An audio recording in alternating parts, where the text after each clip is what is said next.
Welcome, everybody, back to BVarsity Live. I'm your host, Trevor Horn, here in the downtown TPC studios. We're brought to you by Grapevine MSP and Motor City Buick GMC. I have Mark Tennis here and also Josh Bennett. We're going to get into our preview and predictions, but Mark, you wanted to just add in one more thing about your signing ceremony. It's just a signing. Engagement. I'll be there for a couple hours talking to people and anybody that signs, wants to have buy a book and have it signed.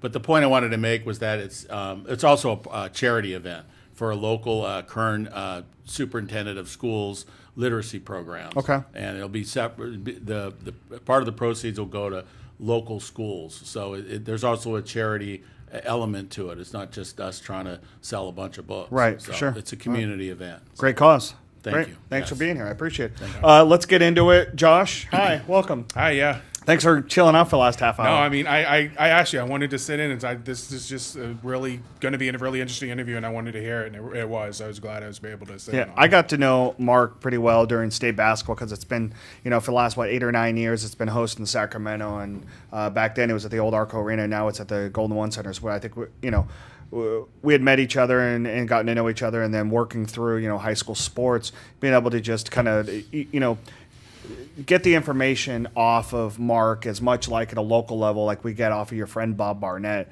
just invaluable knowledge that, that it really is a huge part of what we do here at BVarsity. So I always appreciate Bob. I tell Bob as many times as I can. I appreciate you too, Mark, and everything you guys do. Bob is a legend, definitely around here. He's a legend for the whole central section. Hey, Trevor, let me go. No, I love Bob, but he's got a very distinctive way about him.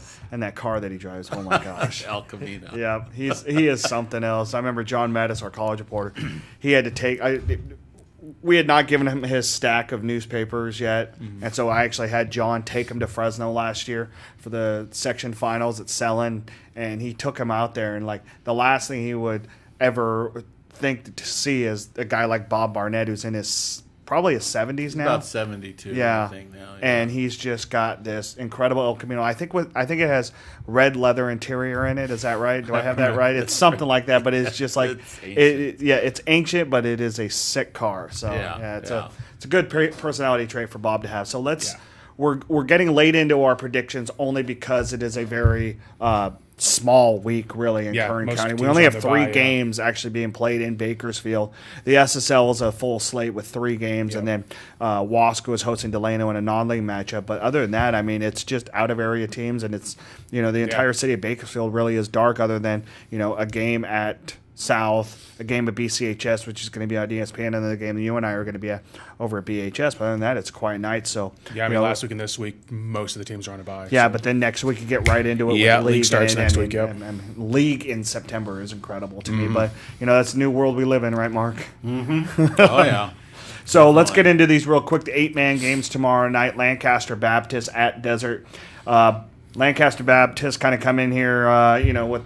A little banged up. They're at Desert. I've got Desert winning this one 28-20. I mean, Desert's coming in banged up too, coming off a 80-0 loss to Mojave. But Mojave's a good team, and I think Desert's just a little better here at 35-31. Yep, so we both got that one. And actually, ladies and gentlemen, for the first time ever, Josh and I, just a little spoiler here, we agree on every single game this week, but it's one of those weeks where I don't think there were really any games where we were going to... Yeah, there wasn't really a chance to. Yeah, exactly. So the other 8-man game in the county is Fraser Mountain at Layton. Fraser Mountain does have the 1 win this season, but Layton is coming in with a much better record, playing much better. I have Layton win this one 56-13. Yeah, 48-30 Layton. Yep. Okay, let's move into some of the 11-man games now. We have Cal City on the road. They are at Poly, not the Long Beach Poly we were talking about, Pasadena's Poly. Still a decent team in the lower levels. Cal City, they're throwing the ball well. A guy named Chandler Howell catching the ball really well. We know that name for the basketball team, that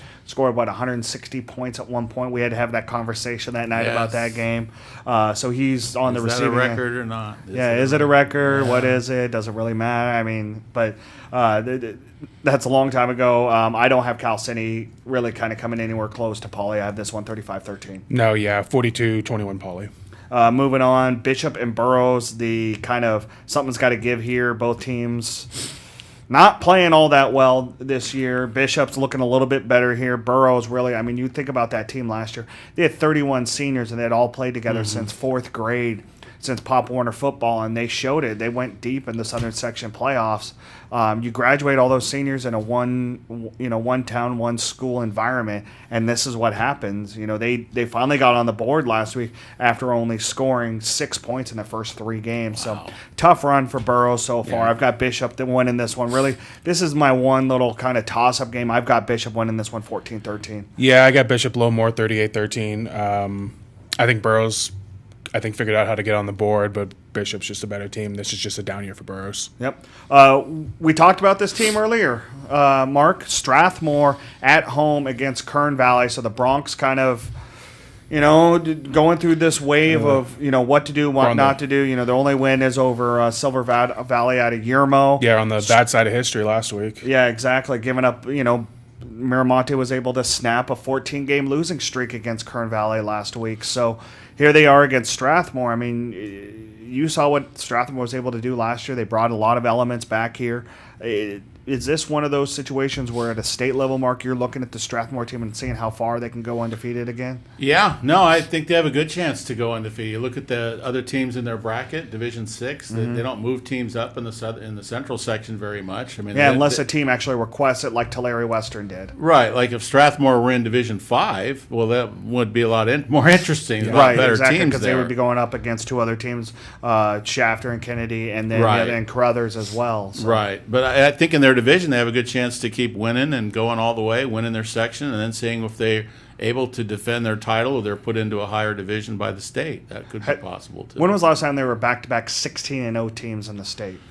Back-to-back 16-0 teams. I'm not sure we've ever had that before. I don't think we've had that. I'd have to look it up. There is something that Strathmore might be they have a shooting chance, for, so that'd be really interesting. So, I mean, after that conversation, it's pretty easy to say, ladies and gentlemen, that Josh and I both have this in a blowout. I have Strathmore winning 62-6. But is there also a chance they could have a bye and go 15-0? That is true. Yeah, they didn't get a bye last week. They didn't get a bye last year. And none of the Central Coast teams that came over are in D6. They're all in D3 to D1. So they might have a bye, so they might be 15-0, so, which we've had before. Right. Yeah. Yeah. I mean, even I don't know. 16-0 followed by 15-0 is still pretty. I mean, 31 straight wins is still pretty. But 20 straight wins currently is still really good. Yeah. It's a credit to their coaching staff because they did lose some good players, but they do seem like they're just pretty close to what they were last year. Yep. Another team that we were just talking about, Shafter. They are at home tomorrow night in their homecoming game. In the second South Sequoia League game of the season for both of these teams, Shafter comes in 5-0, and again, Alex Aguilar is on pace to break the Central Section record for touchdowns by a quarterback, passing and receiving. The record is 62. The last one to do that was Brandon Jones in 2013 for Bakersfield Christian. What is the tie between Alex Aguilar and Brandon Jones? Both coached by Gerald Perucci, who took the Eagles to the D4 state championship game and a loss to Central Catholic out of Modesto in 2013. He's now at his alma mater at Shafter, and he's got Alex Aguilar, who is just, putting up video game-like numbers. Threw for 3. He was 22 of 25 for, I think, 366 yards last week. And then Bob Barnett had 404 for him last week, even more than that. He had he had him a lot. I think the touchdowns were the same, but I think he had even more yards than that. But Perucci put him for 338 on max preps. Yeah, but it's still he's putting up great numbers. He is putting up great numbers. He was your offensive player of the year last year, which you don't usually pick small school players for that. When you have for that spot, 4,500 total offensive yards and 52 touchdowns, the numbers were in a down year. Really, when you think about it, it was a down year for larger schools here in Kern County. That's what Alex Aguilar brings to the table, and he's an incredible football player.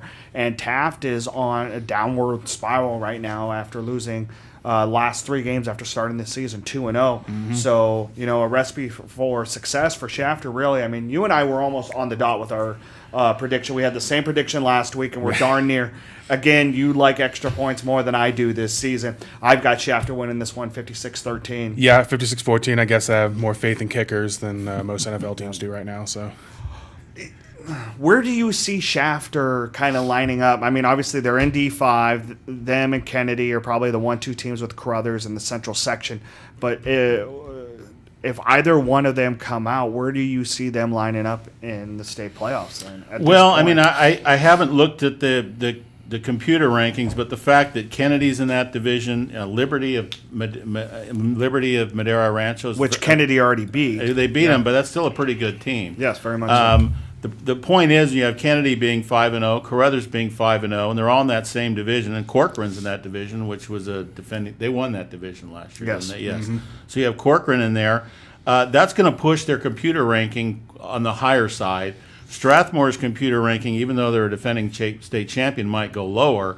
So the debate will be which one. If Strathmore's sitting there 15-0 and a champion from last year, and Shafter or Kennedy is undefeated, or Carruthers is undefeated, which one's going to be higher on the board in the state pecking order? Because that's how they do it. Which one's going to go north? Which one's going to go south?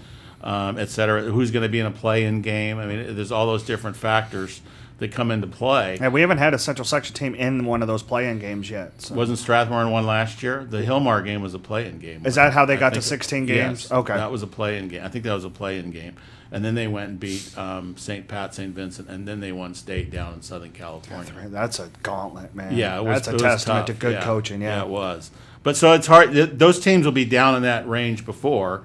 They'll be down in that level, D6A, 6AA. Maybe not the lowest level, because the San Diego division, their lowest division is pretty bad. That's going to be the bottom team. But they don't have play-in games in the South, and they have them in the North.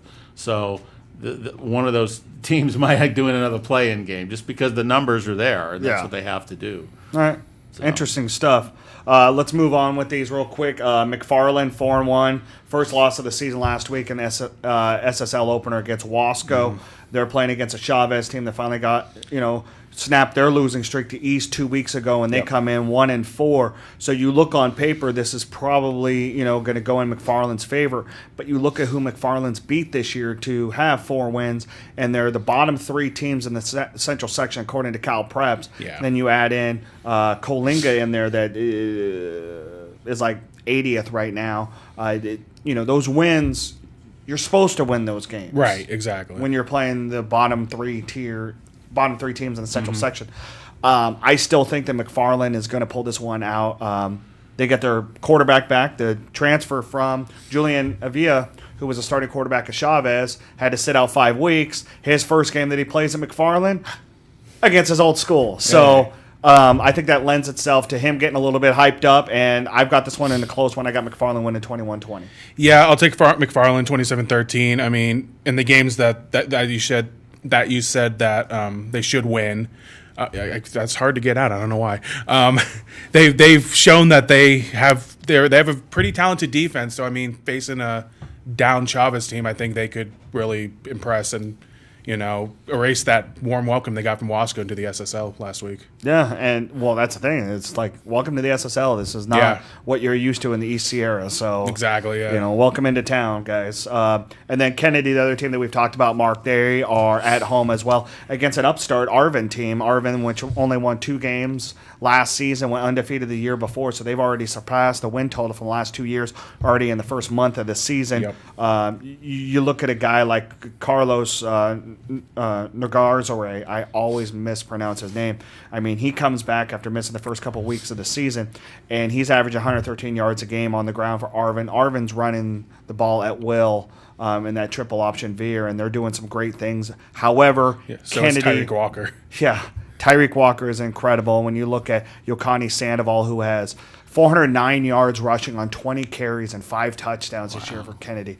I mean, Mario Milan really has got that thing rolling. He's really turned Kennedy around this year, even though, Kennedy really wasn't down the last 2 years. They just didn't win section titles. They moved up to D5 and lost in the semifinals last year after winning consecutive D6 championships. So here's Kennedy again. And Mark, I don't know if you know this or not, but Kennedy is a team in D5 in the Central Section, which only has one 2-way starter. Everybody only plays one ways. And that is a testament to their coaching staff and getting the guys in the right elements. And that's really going to help them out later on in the season when they're going up against teams where guys are playing both ways for 48 minutes. And they got guys fresh because they took an entire offensive series off because they were on defense only. Right. No, that's always huge for a small school. Now, will they both be 8-0 or 9-0 when they play each other? They'll be at 8. Yeah, because it'll be October 19th, so that'll be the 8. That'll be next to last game. Next to last game, exactly. That's definitely one to pay attention to for sure. Yeah, that's one that I've circled on for a while because once Kennedy got through Liberty Madera Ranchos, and when Shafter beat North handedly, you went, okay. Added a few more circles to that. Yeah, there's some good things going, but I've got Kennedy winning this one 42-21. Yeah, I got Kennedy 48-34. Arvin, obviously more improved this year. They know how to score, but Kennedy's just on another level right now. Yep. And then the non-league game here, Delano at Wasco. Delano took a 60-6 thumping from South in the second week of the season on a Thursday night and have really kind of responded well. They've won 2 games in a row. They're now 3-1. Wasco, which took a lump a couple weeks ago against North, turned around and got a big win last week. Yep. So you look at 2 teams that are running the ball well, but I think Wasco at home, and plus I think that their offense is humming a little bit better. I've got Wasco winning this one 28-21. Yeah, I'll take Wasco 31-24. I see this as a must-win for both teams, especially Delano going to their tough league schedule, and Wasco, needing their last non-league game. But yeah, I'll take Wasco and edge at home. All right. Yeah. You're thinking about the tri-tip over at Wasco, aren't you? I am. Yeah, I always do. I'm hungry too. We got 3 games in Bakersfield tomorrow night. Only 3. I think this is the first time I've ever seen anything that low during the regular season since I've been here. Just because it's just one of those scheduling things where everybody's on a bye, but you have South at West. My football preview is going to be online here in a few minutes, and part of the preview this week is about South. Their offensive line, they're not big guys, but they all work within leverage. You want to know why, Mark? Because they're all wrestlers. Oh, nice. Every single one of them is a wrestler. Because Kerry Mills, the head coach at South, is also an assistant on the wrestling team. And he goes, you know what? You guys need to wrestle. And they're all veteran starters, and they've got all these weapons on offense. They've got 4 receivers with at least 10 catches this year.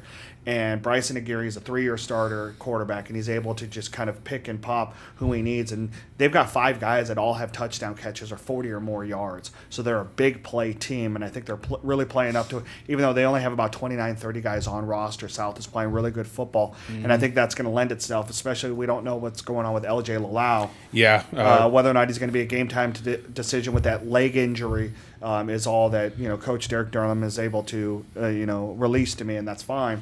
But we don't know if he's going to play. If he doesn't play tomorrow night, it'll be a big loss for West once again. Obviously, didn't have him against North last week in a 36-0 loss, and it showed how big he is to that offense. And if he doesn't go or he's not 100%, I don't think West really has a shot in this one. I've got South winning at 41-13. Yeah, I got South 45-14. Like you said, LJ Loau, game-time decision. Even last week when he didn't play, they scored no points. But then you look on the other side of the ball, they also gave up 36 to one would say a struggling North team, so a South team that's scoring at will, could get ugly fast.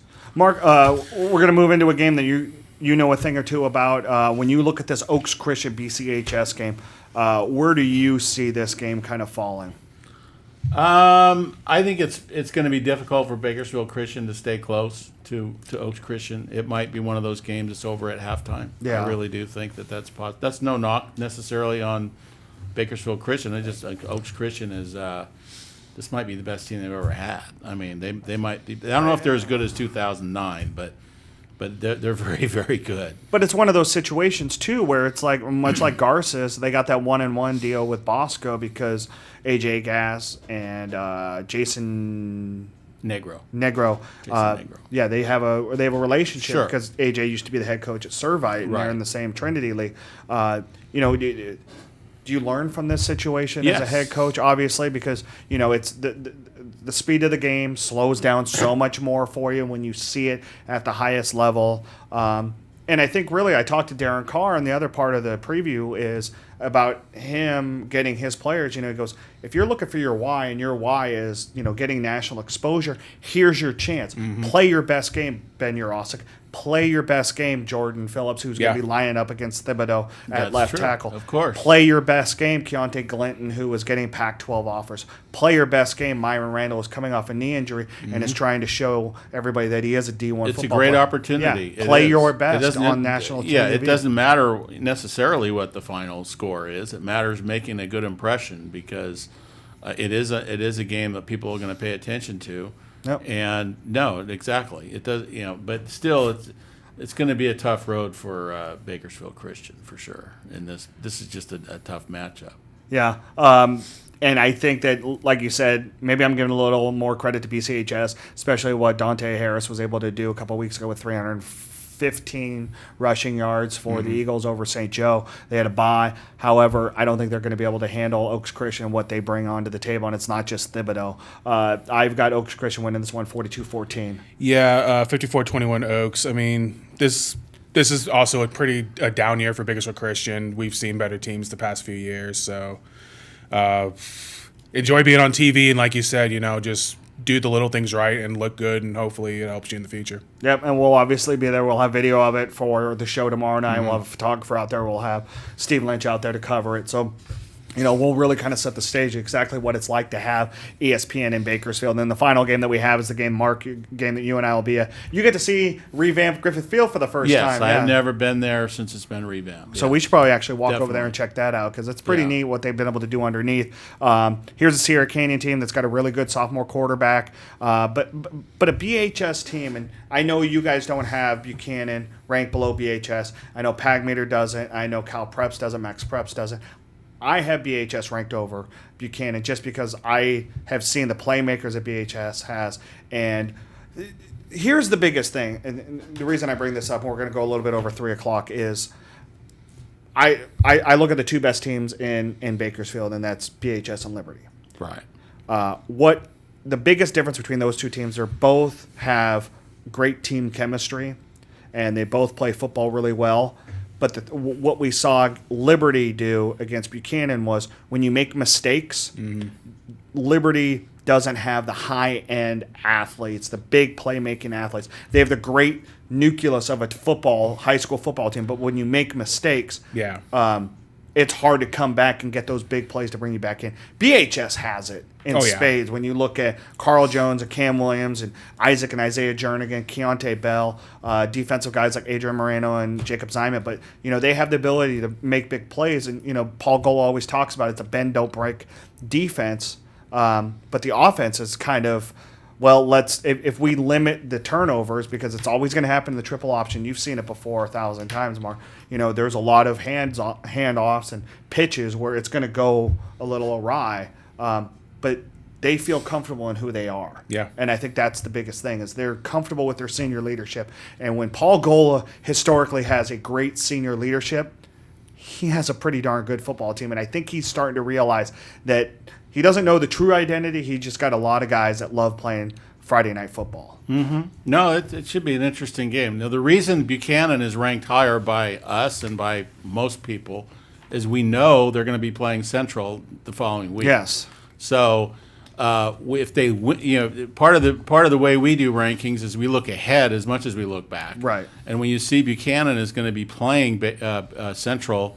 In the 5th, 6th game, which will be next week. After playing De La Salle. After playing De La Salle. So if Buchanan, loses and then loses again, then of course, and Bakersfield wins this game, then of course they're going to be higher. Right. What hurts Bakersfield in the ranking a little bit is the fact that they lost the first game to Servite. Sure. And now Servite since then has lost again. Yes. They lost to that upset last week by Villa Park. Yeah, their first loss of the season drops them to 4-1. Yeah, so Villa Park has to come up because they beat Servite and Servite beat Bakersfield. So Villa Park wasn't in the conversation of the top 25, and now they are. So that in terms of Bakersfield's state ranking hurts it a little bit. Sure. Now they win this game, then they can come back up because Sierra Canyon, as I said, even though they have 2 losses, both losses were very close to 2 very good teams.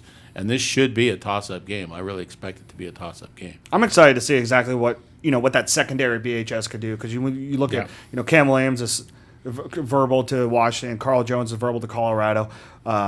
Isaac Jernigan is probably going to be a USC, UCLA, Oregon guy once he makes his decision. And then Isaiah Jernigan is a very good mid-major 1AA type guy, a Sac State, a Weber State type of guy. But you look at that secondary, I mean, that's probably the best secondary in the central section. Yeah. And they're going to get tested tomorrow night, and it's going to be fun. I've got BHS winning this one 42-20. Maybe I have a little bit too much confidence in the Drillers. Who knows? Josh, a little bit closer. Yeah, I mean, 38-27, but kind of the same idea. But, I've liked what I've seen from BHS so far, and I think they could take care of business. Okay. I think that's it, guys. A reminder, Mark Tennis, thank you so much for coming in. Don't forget, pick up a copy of this book online if you want, but if you want to get a hard copy of it, it's going to be sold at Barnes & Noble on California on Saturday. Mark will be there at 2 o'clock to sign autographs and really just have good conversations about high school football. Love it. Love it. Can't get enough. Glad you're in town. It's awesome. Excited to watch a football game with you tomorrow night over at Griffith Field. For our director, Diana Rodriguez, Josh, thanks for sticking around the whole time. Of course, yeah. Yeah, appreciate it. I'm Trevor Horn. BVarsity Nightly tonight. We'll have highlights as Garces is at BHS in a big-time Southwest Yosemite League volleyball showdown tonight. We'll have highlights for you on BVarsity Nightly. And don't forget, game night tomorrow night, 11:15. We'll have highlights of the games. The small week. We got Teddy going up to Kennedy, so we're going to have highlights from all around Kern County tomorrow night. I'm Trevor Horn. We'll see you guys then. Bye-bye.